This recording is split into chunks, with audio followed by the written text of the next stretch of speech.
Eh bien, bonjour tout le monde. Très content de vous retrouver sur Adobe Illustrator pour cette deuxième partie. Donc, on a fait la connaissance avec la barre d'outils.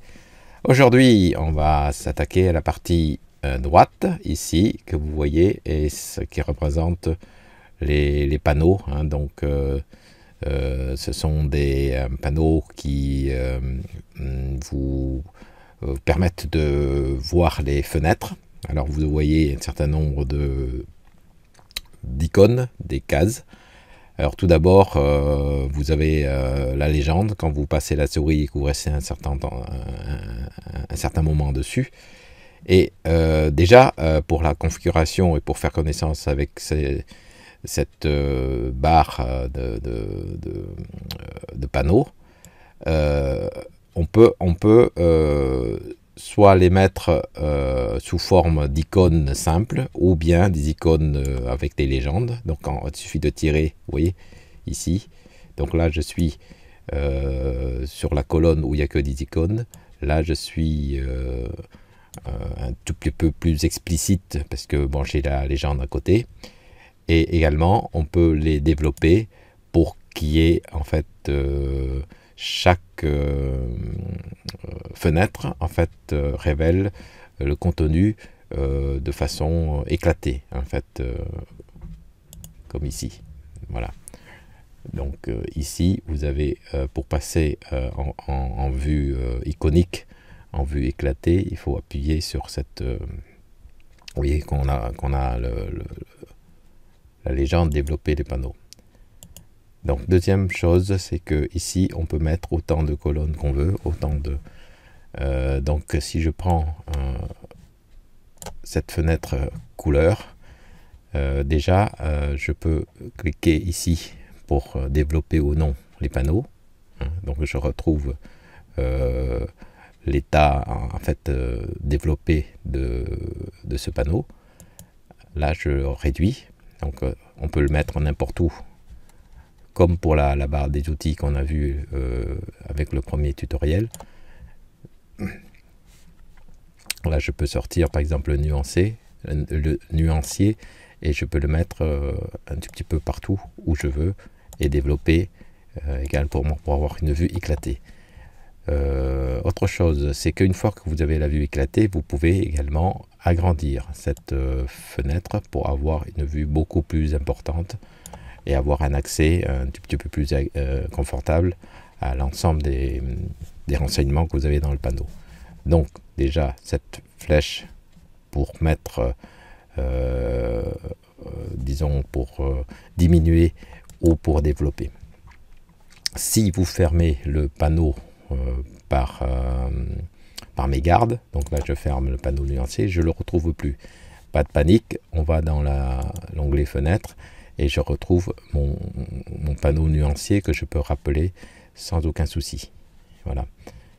Donc on peut en fait les ramener dans la colonne.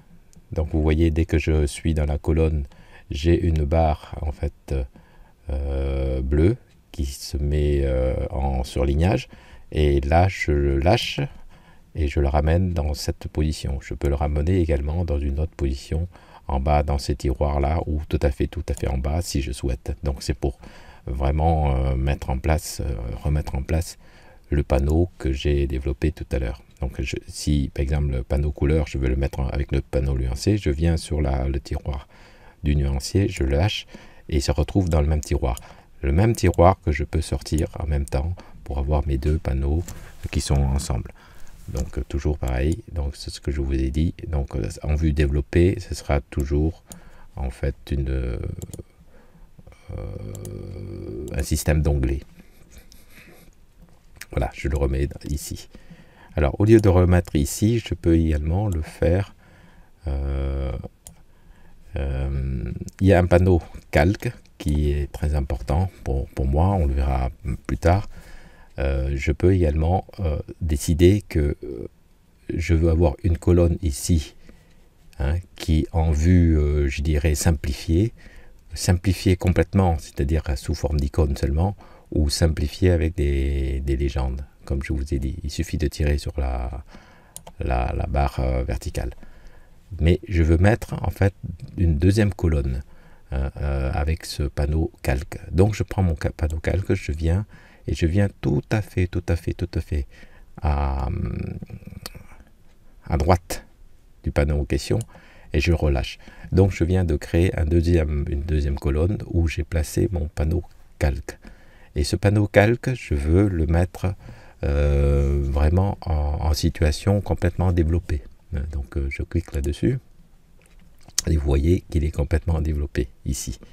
Je veux par exemple mettre également le nuancier là-dedans. Donc je viens avec le nuancier, je viens tout à fait en bas puisque le panneau calque se termine en bas. Je le relâche. Donc au niveau logique de travail, j'ai en fait une zone qui se retrouve ici où je le mets sous forme d'icône. C'est-à-dire que là, je peux savoir ce que c'est comme panneau, comme fenêtre.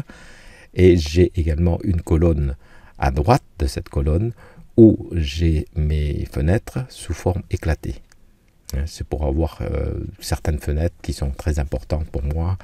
Par exemple, j'aime bien mettre également la fenêtre aspect. Donc la fenêtre aspect, je peux la mettre, je décide de la mettre entre la fenêtre calque et la fenêtre nuancier. Donc je le laisse ici. Voilà.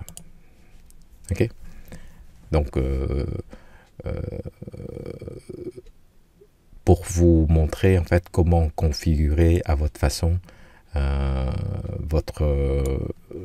les deux zones qui sont à droite sont des zones des panneaux, sont très importants parce que c'est là-dessus où vous allez visualiser un certain nombre de détails de votre image, de votre création et choisir des couleurs, choisir des formes, choisir des actions.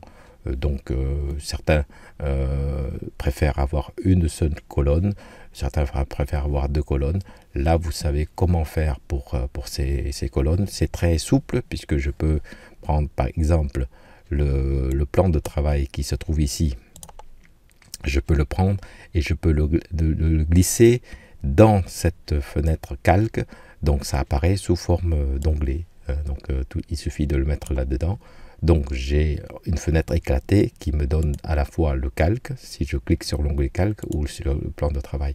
Donc de cette façon, je peux regrouper mes fenêtres dans une sorte de logique de travail et c'est vraiment personnel à chacun. Tout en sachant que pour moi, la logique, ce serait d'avoir une colonne avec des icônes simplifiées où on peut avoir accès très rapidement, ouvrir, fermer, et également une deuxième colonne pour vraiment avoir une vue éclatée. Voilà, rendez-vous dans une prochaine vidéo où on va continuer à faire connaissance avec ce très beau logiciel qui est Illustrator.